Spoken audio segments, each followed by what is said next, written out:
Hello, traders. Today is Tuesday, May 5th, and this is my analysis for the US dollar yen, and we're on the daily time frame to start with.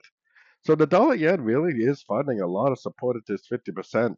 And because this area right here, which is my weekly time frame Fibonacci, never did get hit, and because this to me looks like three ways down, three ways up, five ways down, I still think there's a good chance that this is going to go all the way back up and make a new high on the daily, potentially up to about the 161% Fibonacci extension, which is I'm sorry, the 161%, 161 area, but this right here is a Fibonacci level on the weekly time frame, which is why I have it marked out. So anyways, if it's going to do that, then taking it down to the 1 hour time frame, we still need to see this break a structure. Price still hasn't really broken this structure.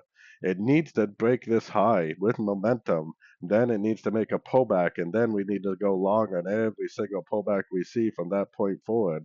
So I'm still waiting to see if it's going to break this high with momentum. If it does, I'm going to be very, very bullish.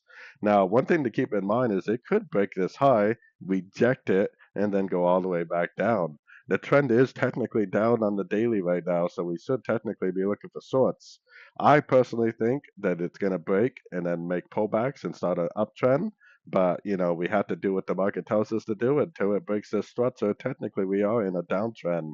So just keep in mind that we are technically in a downtrend, and technically, because of that, we should potentially still be looking for shorts, even though our Elliot wave is telling us that there's a very good likelihood that it will end up going all the way up to about the 161 area.